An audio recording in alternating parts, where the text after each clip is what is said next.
వచ్చిందంటే చాలు అగ్రరాజ్యం అమెరికా చలితో వణికిపోతుంది. తాజాగా అగ్రరాజ్యం అమెరికాతో పాటు యూరప్ ను భారీ మంచు హడలెత్తిస్తోంది. అమెరికాలో శీతాకాల తుఫాన్ హెచ్చరికలతో లక్షలాది మంది అమెరికన్లు బయటకు వచ్చేందుకు జంకుతున్నారు. ఇక బ్రిటన్ లోనూ మంచు బీభత్సం కొనసాగుతుంది. పలు దేశాల్లో విమానాలు, రైళ్ల రాకపోకలకు అంతరాయం ఏర్పడింది.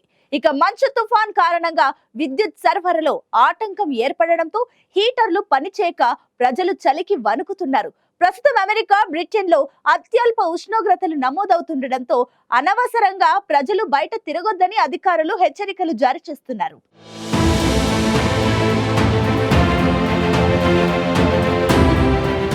అగ్రరాజ్యం అమెరికాతో పాటు సూర్యుడు అస్తమించని రాజ్యం బ్రిటన్ ఇప్పుడు చలికి గజగజలాడుతున్నాయి. ఎప్పుడు చూడని స్థాయిలో మంచు కురుస్తుండటంతో ఆ రెండు దేశాలు చిగురుటాకులా వణికిపోతున్నాయి. ఇప్పటికే అమెరికాలో మంచు తుఫాన్ హెచ్చరికలు జారీ కాగా బ్రిటన్లో హిమపాతం కొనసాగుతోంది. దీంతో ఆయా దేశాల్లో విమానాలు, రైళ్ల రాకపోకలు నిలిచిపోయాయి. అమెరికాలో దశాబ్ద కాలంలో ఎన్నడూ లేనంత భారీగా మంచు కురుస్తోందని నేషనల్ వెదర్ సర్వీస్ తెలిపింది. మధ్య అమెరికాలో మొదలైన మంచు తుపాను తూర్పు దిశగా కదులుతోందని హెచ్చరించింది. భారీగా మంచు కురిసే అవకాశం ఉండడంతో ప్రజలు అనవసరంగా బయటకు రావద్దని హెచ్చరికలు జారీ చేశారు. రోడ్లపై మంచు పేరుకుపోతుండటంతో రోడ్లపై ప్రయాణించే వాహనదారులు జాగ్రత్తలు తీసుకోవాలని సూచించారు. రోడ్లపై వాహనాలు జారిపోయే ప్రమాదం ఉందని, దాన్ని దృష్టిలో పెట్టుకుని ప్రయాణాలు వాయిదా వేసుకోవాలని అధికారులు చెబుతున్నారు. ఇక కెంటరీ, వర్జీనియా రాష్ట్రాల్లో ఎమర్జెన్సీ ప్రకటించారు. అసలు చలి అంతగా ఉండని మిసిసిపి, ఫ్లోరిడా రాష్ట్రాలు సైతం మంచు బారిన పడతాయని హెచ్చరించారు.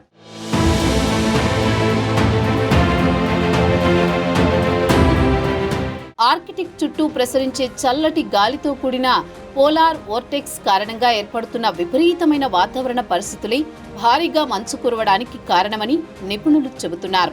వాషింగ్టన్ డీసీ, బాల్టిమోర్, ఫిలడెల్ఫియా నగరాలను మంచు ముంచెత్తుతోంది. వర్జీనియా సహా పలు ప్రాంతాల్లో 5 నుంచి 12 అంగుళాలు, కాన్సాస్, ఇండియానాల్లో 20 అంగుళాల మేర మంచు పేరుకుంది. మిస్సోరీ, ఇల్లినాయి, కెంటకీ, వెస్ట్ వర్జీనియాలోనూ భారీగా మంచు కురుస్తోందని వాతావరణ శాఖ అధికారులు హెచ్చరించారు. ఇక మంచు కురుస్తుండటంతో అమెరికాలో పలు విమాన సర్వీసులను రద్దు చేశారు. ప్రస్తుతం అమెరికా మంచు తుఫాన్ కారణంగా సుమారు 10 లక్షల మంది అమెరికన్లకు ఇబ్బందులు తప్పవని అధికారులు అంచనా వేస్తున్నారు. ఈ తుఫాన్ కారణంగా ఈ దశాబ్దంలో అత్యంత భారీ హిమపాతం, అత్యంత శీతల ఉష్ణోగ్రతలు నమోదవుతున్నాయి. ఈ దశాబ్దంలో సంభవించిన అత్యంత భారీ హిమపాతం ఇదేనని National Oceanic and Atmospheric Administration తెలిపింది. ఇది 2011 తర్వాత అమెరికాలో అత్యంత శీతల జనవరిగా పేర్కొంది.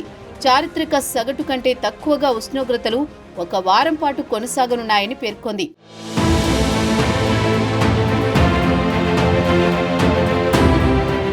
మరోవైపు యూరప్ అంతటా మంచు బీభత్సం సృష్టిస్తోంది. బ్రిటన్, జర్మనీలో భారీ స్థాయిలో మంచు కురుస్తోంది. దీంతో జనజీవనానికి అంతరాయం ఏర్పడుతోంది. అక్కడ ఉష్ణోగ్రతలు -డిగ్రీలకు పడిపోవడంతో ప్రజలు బయటకు రావడానికే భయపడుతున్నారు. ఇక బ్రిటన్లో దేశవ్యాప్తంగా విద్యుత్ సరఫరా నిలిచిపోవడంతో ఇంట్లో హీటర్లు పనిచేయక ప్రజలు చలికి వణుకుతున్నారు. రోడ్లపై మంచు పేరుకుపోవడంతో ఎక్కడి వాహనాలు అక్కడే నిలిచిపోయాయి.